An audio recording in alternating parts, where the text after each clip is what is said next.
My dear students, welcome back. Today we will discuss the topic microsporogenesis from the chapter Sexual Reproduction in Flowering Plants. You know, the flower is the reproductive organ of a plant. So flower is considered as a reproductive organ. And you have already learned what are the parts of a flower. Okay, in plus 1 itself you have studied the different types of flowers. Here you know a complete flower is a flower with all 4 floral whorls. Okay, and I have drawn the diagram of a typical complete flower, and this flower will be having the whorl of sepals called calyx. Okay, the whorl of petals called corolla. Okay, the whorl of petals called corolla. This flower is a complete flower which has all the 4 floral whorls. Okay, and the accessory whorls, you know, the whorl of sepal, sepals together form calyx. The whorl calyx has individual sepals, and the whorl of petals is called corolla. You have learnt already. Okay, corolla and calyx are considered as accessory whorls. Okay, whereas the reproductive whorls are androecium and gynoecium. You have learned already.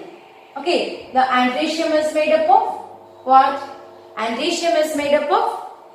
Yes, tell me. It's made up of stamens. Okay, gynoecium is made up of carpels or pistils. So, when you label here, these are stamens, you know. Okay, the male reproductive parts. The stamens, all stamens together represent the whorl androecium, and similarly, all carpels together represent the whorl gynoecium. Okay, so this is the carpel or pistil. Okay, you know this earlier, you have learned and you have drawn the diagram and you have dissected and studied last year. So, in a typical complete flower, there are 4 floral whorls. The two outermost whorls represent the accessory whorls, whorl calyx, corolla. Calyx is made up of sepals, number may be different. Okay, calyx is made up of sepals, corolla is made up of the colorful what? Petals. Okay, then these 2 are the accessory supporting whorls, whereas the inner 2 are reproductive whorls, the androecium and the gynoecium. What about the androecium? Androecium is the male reproductive whorl, whereas gynoecium is the female reproductive whorl. Then androecium is composed of, androecium is made up of individual stamens. The units are stamens. And the gynoecium is made up of individual units called pistils or carpels. Okay, just revising what you have learnt. Okay, then today we are going to discuss what are the events in reproduction of a flower. The flower is the reproductive structure. What are the events in connection with reproduction in a flower? We can classify this into pre-fertilization events, fertilization and post-fertilization events. That means before fertilization, what happens to this flower? What are the changes in the flower? Okay, during fertilization, what happens in the flower? Then after fertilization, what happened to this flower? It changes to what? This is discussed in detail in the chapter. Let's begin with the pre-fertilization events. Okay, pre-fertilization events means for fertilization what is required should be formed. For fertilization what is required is the male gamete and the female gamete, right?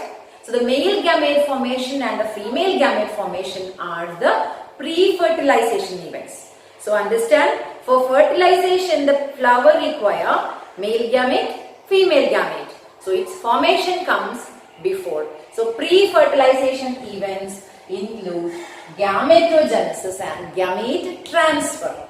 Okay, first we focus on the gametogenesis. So understand, in a flower, the pre-fertilization events include gametogenesis and gamete transfer. Gametogenesis means the gamete formation and its transfer. Okay, then which are the 2 gametes? The male gametes and the female gametes. So the male gamete formation and female gamete formation comes under pre-fertilization gametogenesis. In plants, in human, the male gamete formation is called spermatogenesis, female gamete formation is called oogenesis. Whereas in plants, the male gamete formation is called microsporogenesis, the female gamete formation is called megasporogenesis. Okay? So the microsporogenesis is the formation of microspore, the megasporogenesis is the formation of megaspore in plants. Let's come to the details of microsporogenesis. So where the microsporogenesis occur? Microsporogenesis is the formation of male gamete, is it not? So it takes place in the male reproductive part. Okay? So the male gamete formation takes place in the male reproductive parts called stamen. You have to know the structure of stamen. Okay, and what is meant by microsporangium? Okay, what is a pollen grain? These are things you should be clear to understand microsporogenesis. Okay, so let us discuss under the subheadings stamen, microsporangium, pollen grain. Okay. Okay, then understand what is a stamen. Stamen is the individual components of what? Androecium. Androecium is made up of stamens. So what is androecium? The male reproductive whorl of a flower is androecium.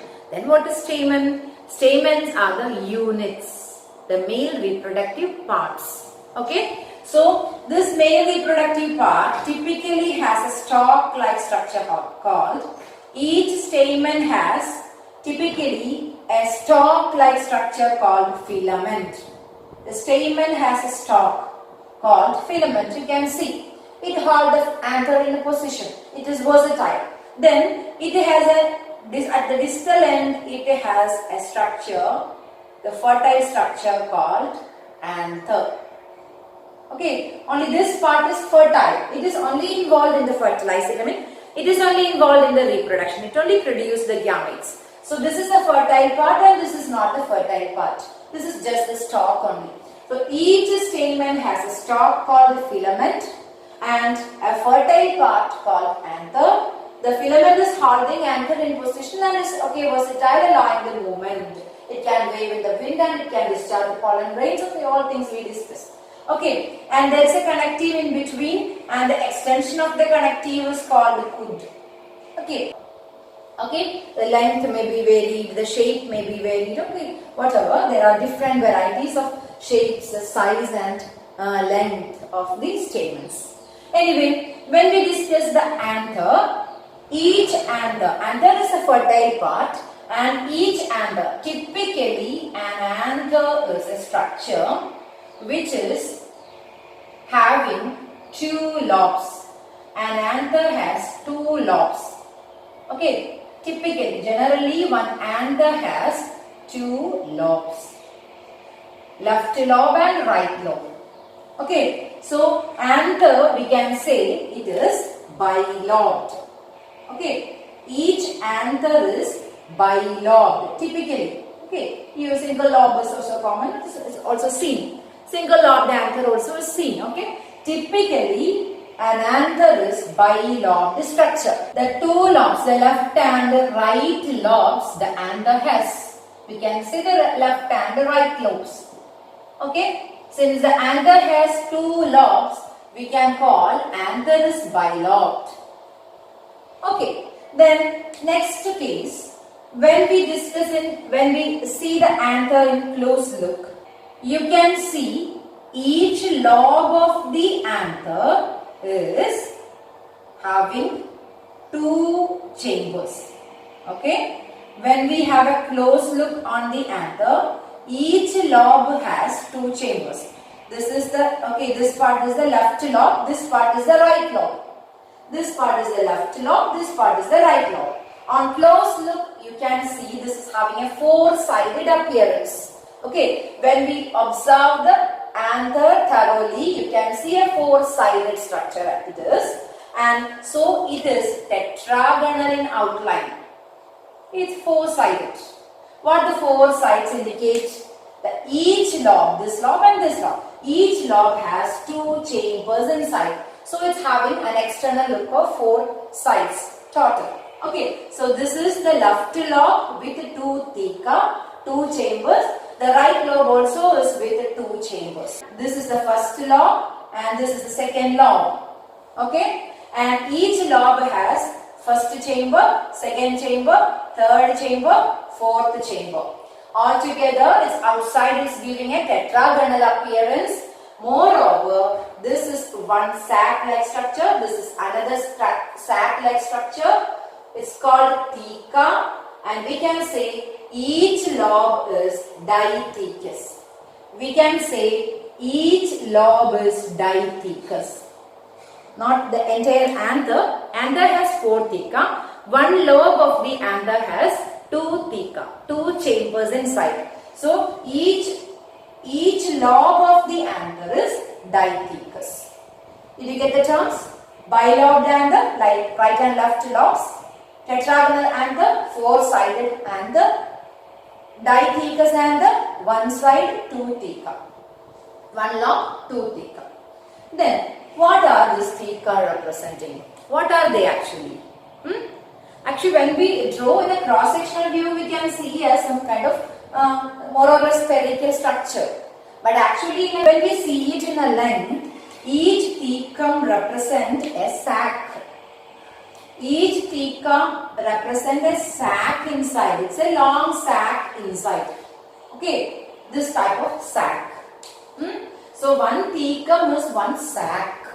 It is maturing to its young stage. We can call it as microsporangium, a sac-like structure which produces microspores. So just understand, in a young stage we name it as microsporangium. You are familiar, sporangium is a sac-like structure which consists of spores. Here it's called the microsporangium because what is formed inside will be microspores, the male spores. Anyway, each thecum is having what? A sac-like longitudinal length, okay, full length sac-like structure called microsporangium. And when it matures, we are not calling it as microsporangium, instead we call it as pollen sacs. Okay, so understand, in young stage microsporangium it is called, produces microspores. Microsporangium is matured to pollen sac, then we call it microspores or pollen grains. We are coming to that. Just understand the general structure, morphology of what? The anther. So anther is the fertile part. It's bilobed typically with the two lobes, and it has a tetragonal outside because of the four pollen sacs present inside. Okay, the pollen sacs bear pollen grains at maturity, and it is dithecous because each lobe of the anther is having two theca. Each lobe is dithecous. Okay, let's go to the details of the microsporangium structure. So we have just discussed the structure of stamen and its anther. Let's come to the structure of the microsporangium, the sac. Okay, so we have already discussed the structure of stamen with its anther in detail, and our next topic is about the structure of microsporangium. Okay, so microsporangium is what? The sac-like structure.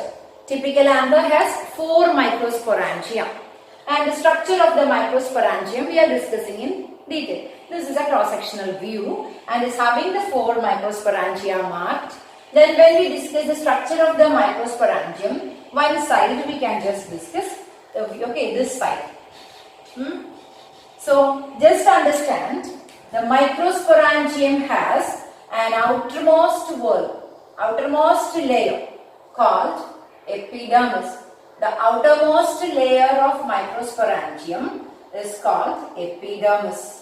Okay, its protective layer, it is called epidermis. Okay, the outermost layer is what? Epidermis. Then inner to epidermis, there is a layer which is having somewhat columnar cells, somewhat broad cells. This is called endothecium. The layer is called endothecium. Okay, inner to epidermis there is endothelium layer.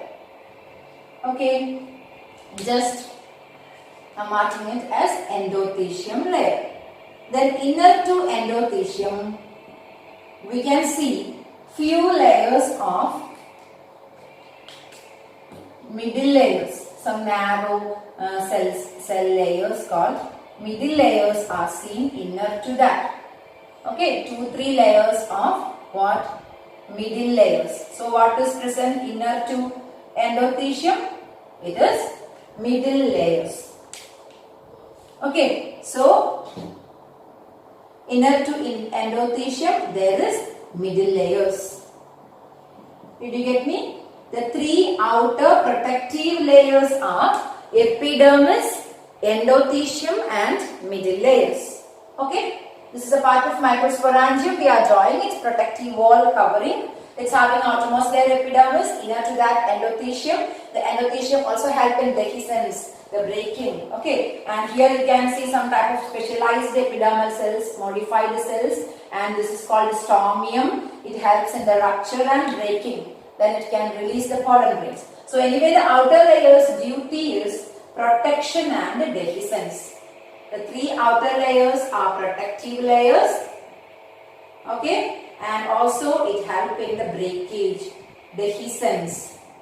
Okay, rupture of the anther to release its pollen grains. Dehiscence also it helps.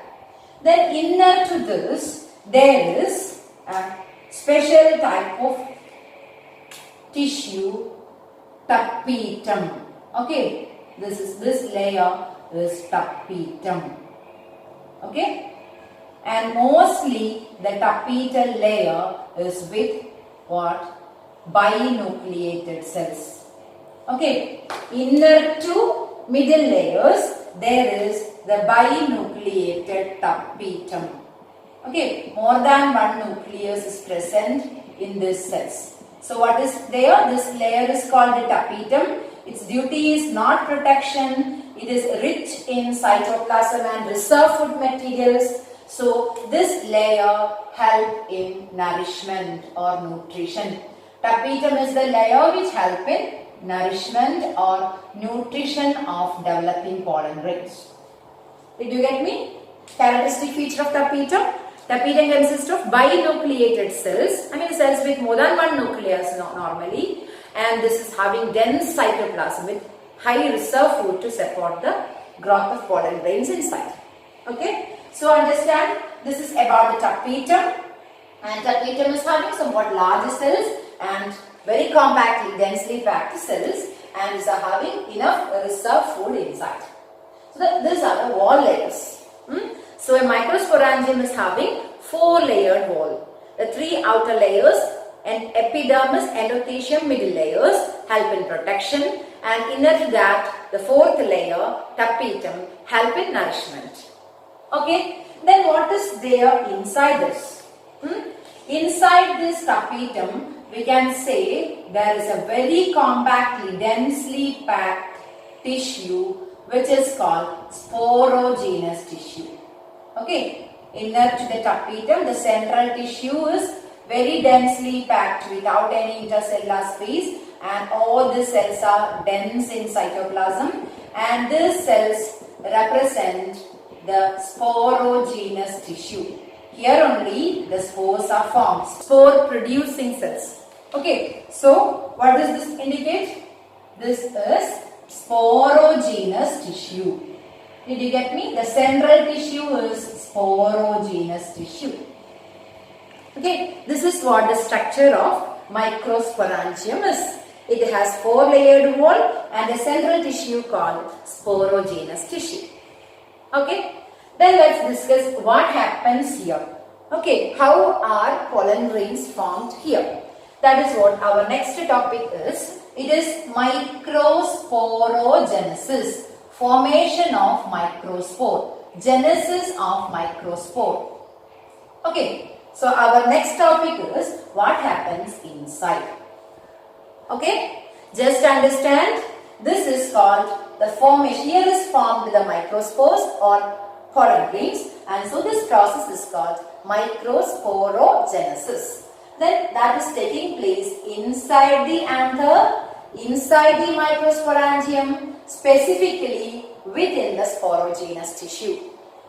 Understand, every cell of the sporogenous tissue, each cell of the sporogenous tissue has the potential to act as pollen mother cell.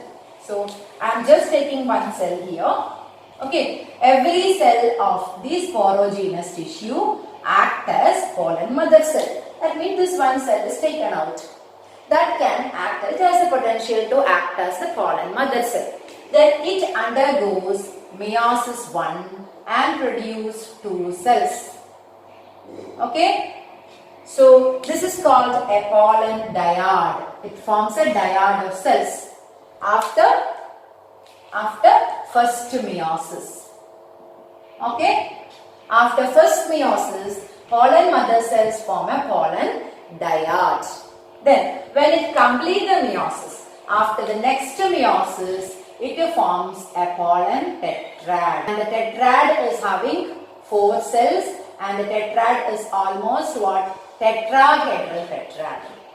It forms what? Pollen tetrad. Did you get me? And this tetrad shape is tetrahedral. Okay? Pollen tetrad or microspore tetrad is formed. So understand, the pollen mother cell after first meiosis forms a pollen or microspore dyad. Then after completing the meiosis, it forms a tetrad, which is tetrahedral in shape, and this is a pollen tetrad or microspore tetrad. So imagine this all changes happens inside. This all changes happens here. Gradually, by the time of growth, it is utilizing the tapetum also.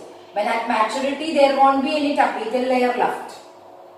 It's a nutritive tissue. The tapetum is the nutritive tissue. It is consumed. So the pollen tetrad, initially there will be pollen dyad formed, then pollen tetrads formed. Okay. Here we can see the pollen dyads, then pollen tetrads will be formed. Then gradually, when the anther matures, when it dehydrates, young anther will be more fleshy. When it is maturing, it's getting dehydrated.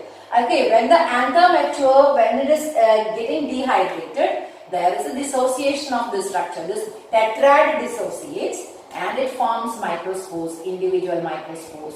One tetrad releases 4 microspores. So there will be number of microspores inside the microsporangium. So at maturity, the microsporangium will not be having the tapetal layer, will be fully consumed, and its tetrad dissociates, okay, and release the microspores in the sac. The sac will be with microspores. The sac will be with microspores. Okay, let's discuss the structure of microspore then. So how can we define microsporogenesis? We have discussed microsporogenesis. Just define the process. Microsporogenesis is the process of formation of microspores from pollen mother cell or microspore mother cell by meiosis. Okay, it takes place within the microsporangium from the sporogenous tissue. The nutrition for the process is from tapetum. Okay, simple process. Meiosis 1, meiosis 2. Pollen dyad then gives rise to pollen tetrad. It gets dissociated to free the microspores. Then the structure of a microspore. When the microspore mature, we call it as a pollen grain. Okay, and this is nothing but the pollen grain in the immediate future. Then let's discuss what is the structure of a pollen grain. So the pollen grains are found here. Okay, and you know what is pollen grain? Pollen grain is not the male gamete. The gamete has to be formed inside. So pollen grain is the male gamete bearing structure, the carrier of the gamete. So we can call pollen grain is the male gametophyte. So what is pollen grain? Pollen grain is the male gametophyte. Okay. So when we study the structure of pollen grain, it is of different shape. More typically we can just draw it in a spherical shape.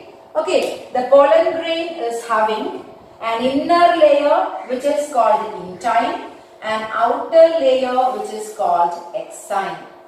Okay, This is the structure of a pollen grain. I am drawing its outer layer now, that is called exine. Okay, its inner layer is called intine. Okay, the structure of pollen grain. Pollen grain has an outer layer called exine. Okay, an inner layer called intine. Did you get me?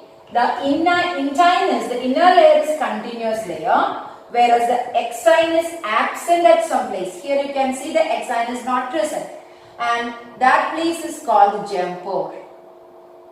Okay, where the exine is absent, that place is called germ pore. Okay, normally in a range, the pollen grain is having about 25 to 50 micrometer size diameter. Okay, diameter of the pollen grain is around 25 to 50 micrometer. It's more or less spherical. Typically spherical one we have drawn. It's of different shapes, and here you can see every pollen grain is having an outer layer called exine and inner layer called intine. And outer layer is discontinuous layer with some germ pores in between. 2-3 germ pores will be present, will be absent at that place, the exinus. Whereas the inner layer is a continuous layer. Okay, then very important thing, exine is made up of a chemical called sporopollenin. It is one of the hardest substance in the world. It cannot be broken by any acid or alkali or any heat or nothing.